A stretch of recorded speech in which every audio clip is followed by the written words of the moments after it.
en el siguiente video vamos a desarrollar el cálculo de la fuerza eléctrica para cargas que están en las esquinas de un cuadrado. Se trata de 3 cargas ubicadas en las esquinas de un cuadrado de lado 10 centímetros. En los vértices opuestos se encuentran cargas de 5 microcoulomb y en la otra carga es de menos 2 microcoulomb. Y vamos a calcular la fuerza eléctrica debida a las otras dos cargas sobre la carga Q1. Para ello nos ubicamos dentro de un sistema de coordenadas dado por el plano cartesiano y ubicamos las 3 cargas.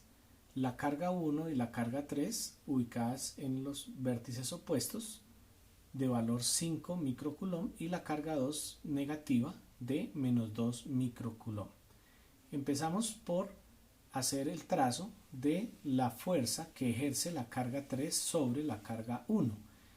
Como es una fuerza debida a dos cargas que son del mismo signo, se trata de una fuerza de repulsión. La fuerza de repulsión la vamos a dibujar sobre la carga 1, alejándose de la carga 3, y en el sentido en que nos da la línea que une las cargas 1 y 3. ¿Cómo hacemos para calcular la magnitud de ese vector? Utilizamos la ley de Coulomb, que involucra la constante de Coulomb, la carga 1, la carga 3 y la distancia entre las cargas.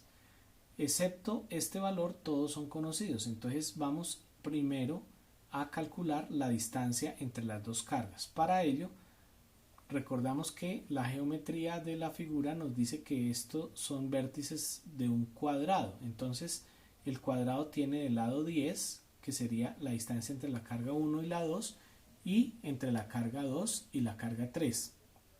Serían estos los catetos de un triángulo rectángulo y la distancia que necesitamos, la distancia R13 o R31, que es la misma, sería la hipotenusa. Entonces aplicamos el teorema de Pitágoras elevando al cuadrado las medidas de los catetos y sumando los resultados. 10 al cuadrado más 10 al cuadrado nos da 100 más 100, que es 200. Y al sacar la raíz cuadrada a esta distancia nos da 10 por raíz de 2. Y ahora sí podemos reemplazar todos los valores en la expresión de la ley de Coulomb. Reemplazamos el valor de la constante 9 por 10 a la 9 newton por metro cuadrado sobre Coulomb cuadrado. Multiplicamos por las cargas, que son iguales de 5 por 10 a la menos 6 coulomb o 5 microcoulomb, y el cuadrado de la distancia. Aquí tenemos el cuadrado 200, recordando que esta medida está en centímetros. Entonces 200 centímetros es 10 a la menos 2, que también elevamos al cuadrado, nos da 10 a la menos 4, y ya tenemos la medida en metros, que también elevamos al cuadrado. Reemplazamos y hacemos la operación aplicando propiedades de potenciación en la calculadora, y tenemos que la fuerza 3.1 es de 1.1 por 10 a la 1 newton, o lo que es lo mismo, 11 newton. Entonces, esos 11 newton significan que es la magnitud de este vector. ¿Qué tan largo es ese vector? Vamos ahora a averiguar la dirección del vector. Para eso nos valemos de la geometría del triángulo, porque del vector no tenemos información. De esa geometría del triángulo sabemos de este ángulo, que está conformado por este cateto, del cual sabemos su medida, que es 10 unidades, y este otro cateto también sabemos su medida, que es 10 unidades. Entonces nos relacionamos ese ángulo con la función o la razón tangente, que nos quedaría 10 sobre 10, que es 1, y la arcotangente de 1 es 45, siendo consecuente con que esta es la diagonal de un cuadrado que está a 45 grados.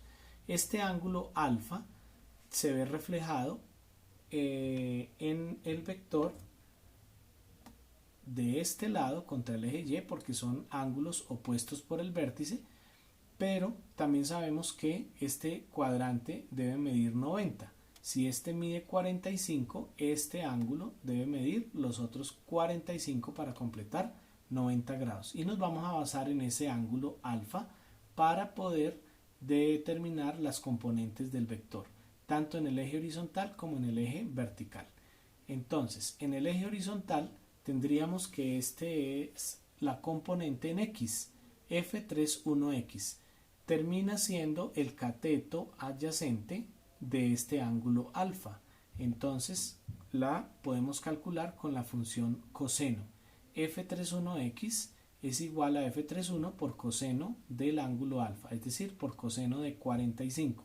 Y eso nos da 7.8 newton. Ahora, miramos la dirección del vector.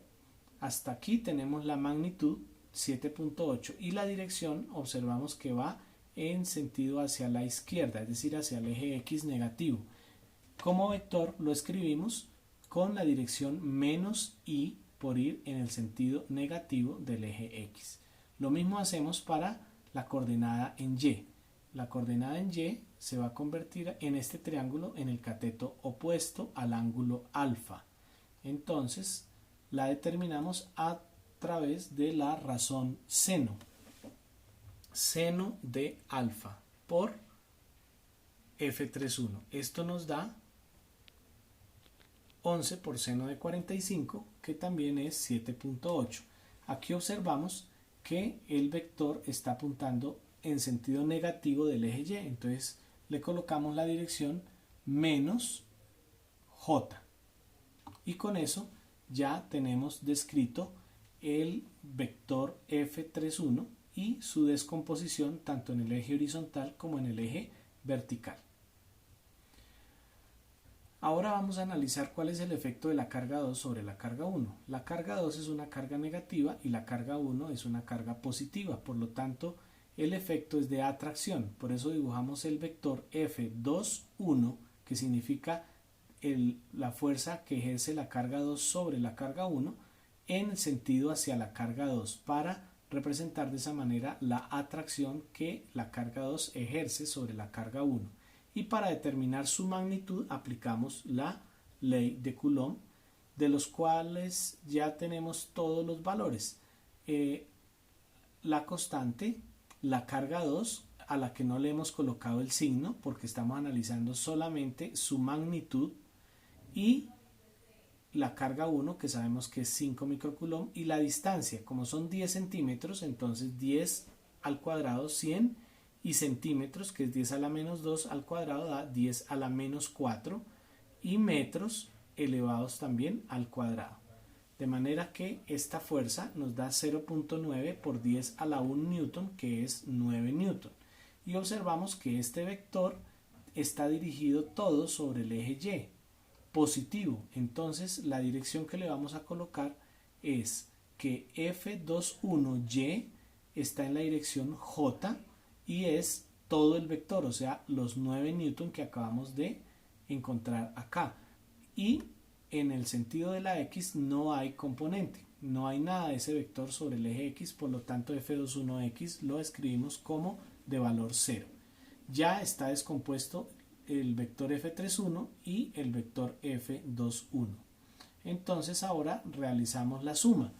Para obtener la suma, sumamos componentes en X de los dos vectores y nos da menos 7.8 newton y lo mismo para los componentes en y nos da 1.2 newton J, es decir, el vector fuerza resultante sobre la carga 1 es menos 7.8 y más 1.2 J newton.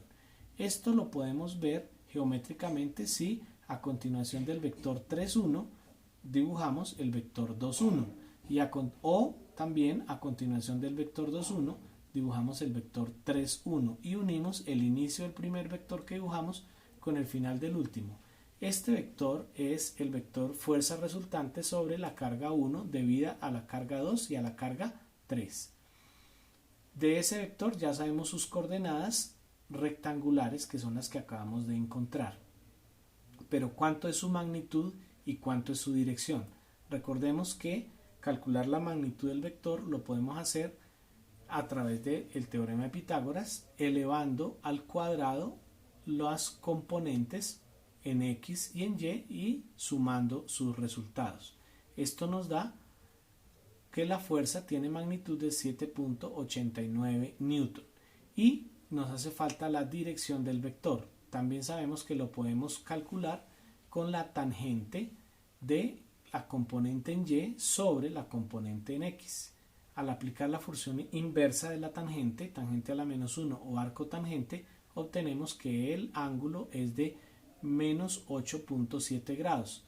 Y al comparar con la gráfica, fácilmente entendemos que este vector no está a esa dirección, porque el ángulo de menos 8.7 está en el cuarto cuadrante. Este sería el ángulo de menos 8.7 que nos está indicando el resultado.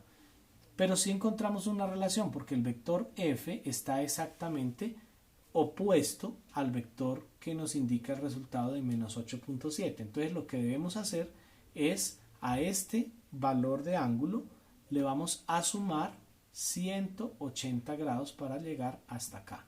Al sumarle 180 grados obtenemos que el vector está en dirección de 171.3 grados, que es la dirección correcta para la dirección de ese vector f. Entonces el ángulo θ ya lo vamos a marcar desde el eje x positivo. Desde acá hasta el vector tenemos ahora sí la dirección de 171.3 grados. Y con eso queda totalmente descrito el vector.